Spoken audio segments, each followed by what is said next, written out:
5월 5일 화요일 새생명의 아침입니다. 다 함께 기도하겠습니다. 살아계신 주님, 오늘도 새벽을 깨워 주의 말씀 앞에 서게 하심을 감사합니다. 우리 삶 가운데 숨겨진 죄를 외면하지 않게 하시고 말씀의 빛 앞에서 우리 자신을 정직하게 보게 하여 주옵소서. 죄를 덮지 않게 하시고 직면하게 하시며 돌이킴을 통하여 회복의 자리로 나아가게 하옵소서. 감사없고 살아계신 예수 그리스도의 이름으로 기도하옵나이다. 아멘. 오늘 우리에게 주시는 하나님의 말씀은 에스라 9장 1절로 7절 말씀입니다. 이 일 후에 방백들이 내게 나와 이르되 이스라엘 백성과 제사장들과 레위 사람들이 이 땅 백성들에게서 떠나지 아니하고 가나안 사람들과 헷 사람들과 브리스 사람들과 여부스 사람들과 암몬 사람들과 모압 사람들과 애굽 사람들과 아모리 사람들의 가증한 일을 행하여 그들의 딸을 맞이하여 아내와 며느리로 삼아 거룩한 자손이 그 지방 사람들과 서로 섞이게 하는데 방백들과 고관들이 이 죄에 더욱 으뜸이 되었다 하는지라. 내가 이 일을 듣고 속옷과 겉옷을 찢고 머리털과 수염을 뜯으며 기가 막혀 앉으니 이에 이스라엘의 하나님의 말씀으로 말미암아 떠는 자가 사로잡혔던 이 사람들의 죄 때문에 다 내게로 모여오더라.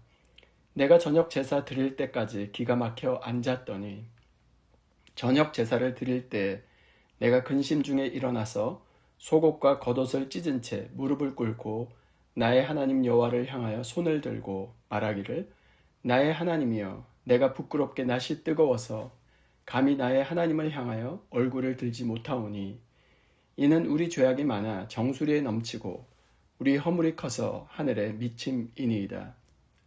우리 조상들의 때로부터 오늘까지 우리의 죄가 심하매 우리의 죄악으로 말미암아 우리와 우리 왕들과 우리 제사장들을 여러 나라 왕들의 손에 넘기사 칼에 죽으며 사로잡히며 노략을 당하며 얼굴을 부끄럽게 하심이 오늘과 같으니이다. 아멘. 저는 오늘 이 본문으로 죄를 직면할 때 회복이 시작된다라는 제목으로 하나님 말씀 증거하도록 하겠습니다. 에스라 9장은 회복의 이야기 한가운데서 다시 드러나는 가장 본질적인 문제를 다루고 있습니다. 성전이 세워졌습니다. 예배가 회복되었습니다. 그런데 하나님이 보시는 문제는 따로 있었다는 것입니다. 그것이 무엇일까요? 첫 번째 주시는 교훈은 구별을 무너뜨리는 죄를 직면하라는 것입니다.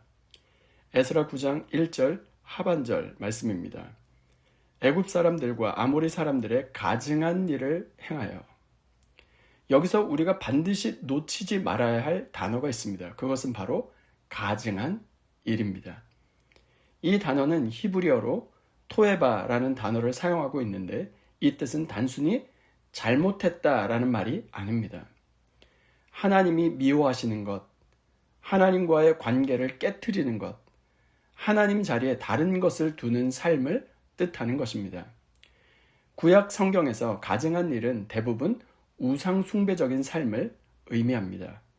즉 지금 이스라엘의 문제가 무엇일까요? 단순히 이방 사람들과 섞인 것이 문제가 아니었습니다. 하나님 아닌 것을 하나님처럼 붙든 것이 문제였습니다. 그래서 2절 말씀은 이렇게 이어집니다. 그들의 딸을 맞이하여 아내와 며느리로 삼아 거룩한 자손이 그 지방 사람들과 서로 섞이게 하는데 이 섞이다는 말은 신앙의 혼합을 의미합니다. 하나님도 믿고 세상도 붙드는 삶 말이죠. 예배도 드리고 동시에 세상의 기준으로 살아가는 삶 말입니다. 세상과 타협하여 사는 삶, 거룩과 구별을 놓친 삶 말입니다. 이것이 왜 이렇게 위험할까요? 겉으로는 하나님을 믿는 것 같지만 실제로는 하나님 아닌 것이 삶을 움직이기 때문에 그렇습니다. 오늘 우리의 삶은 어떻습니까? 하나님을 찾는 것 같지만 실제 선택은 세상의 기준으로 하고 있지는 않습니까? 입으로는 하나님을 말하고 있지만 결정은 환경과 사람을 따라가고 있지는 않습니까? 이것이 바로 섞인 신앙, 혼합 신앙이라는 것입니다. 그런데 여기서 아주 중요한 장면이 등장합니다. 3절 말씀입니다. 내가 이 일을 듣고 속옷과 겉옷을 찢고 머리털과 수염을 뜯으며 기가 막혀 앉으니. 에스라는 죄를 다르게 반응합니다. 죄를 가볍게 넘기지 않습니다. 죄를 애통해하고 아파하고 슬퍼합니다. 신앙의 깊이는 어디에서 드러날까요? 죄에 대한 반응에서 드러납니다. 죄에 무감각하면 영혼이 죽어갑니다. 죄를 슬퍼하기 시작하면 회복이 시작됩니다. 하나님의 말씀 앞에 비추어 죄를 죄로 깨닫고 돌이킴으로 우리의 삶에 회복이 시작될 수 있기를 주님의 이름으로 축원드립니다. 두 번째 교훈은 하나님 앞에 정직히 서서 돌이키라는 것입니다. 6절 말씀입니다. 말하기를 나의 하나님이여 내가 부끄럽고 낯이 뜨거워서 감히 나의 하나님을 향하여 얼굴을 들지 못하오니 이는 우리 죄악이 많아 정수리에 넘치고 우리 허물이 커서 하늘에 미침이니이다. 회개는 단순한 감정만이 아닙니다. 하나님 앞에서 나를 보는 것입니다. 하나님 앞에서 나를 인정하는 것입니다. 에스라는 이렇게 고백합니다. 6절 하반절에 우리의 허물이 커서 하늘에 미침이니이다. 그 죄의 분량이 얼마나 큰지 죄를 축소하지 않습니다. 죄에 대해서 변명하지도 않습니다. 자신의 죄를 정직하게 인정합니다. 오늘 우리의 회개가 왜 막혀 있는 것일까요? 변명하고 합리화하기 때문이 아닐까요? 죄를 죄로 인정하지 않기 때문이 아닐까요? 이 정도는 괜찮겠지. 이 정도는 모두 다 그렇게 하는데 이것은 상황이 문제야. 이렇게 반응하고 있지는 않습니까? 그러나 에스라는 뭐라고 말하고 있습니까? 이 모든 것이 우리의 죄입니다. 여기에 회개의 본질이 담겨져 있습니다. 회개는 감정이 아니라 방향입니다. 어떤 방향일까요? 하나님께로 돌이키는 방향입니다. 오늘 하나님이 우리에게 묻습니다. 오늘 우리는 무엇과 섞여 살고 있습니까? 오늘 주님께로 돌아갈 준비가 되어 있습니까?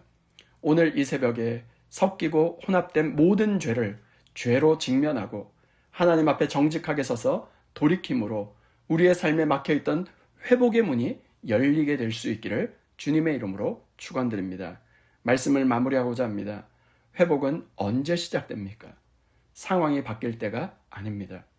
문제가 해결될 때가 아닙니다. 죄를 죄로 직면할 때 시작되는 것입니다.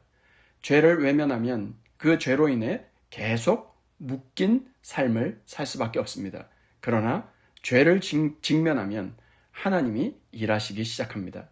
오늘 이 새벽 하나님과 세상이 섞인 삶에서 구별되어 하나님만을 붙드는 삶으로 돌이킬 수 있기를 소원합니다. 하나님과 세상이 함께 공존하는 삶은 없습니다. 두 주인을 섬길 수가 없는 것이죠.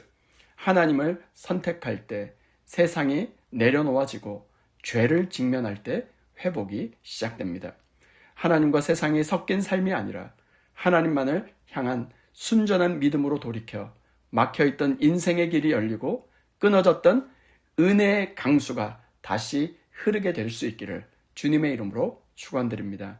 이 시간 받은 말씀과 공동의 기도의 제목으로 함께 기도하겠습니다. 첫 번째, 주여 하나님과 세상이 섞인 혼합된 삶을 내려놓고 주님만 붙드는 순전한 믿음으로 주 앞에 서게 하옵소서. 두 번째, 죄를 외면하지 않고 하나님의 말씀으로 죄를 직면하여 하나님 앞에 정직하게 돌이키는 은혜를 주옵소서. 세 번째, 화요일은 환우를 놓고 기도하는 날입니다.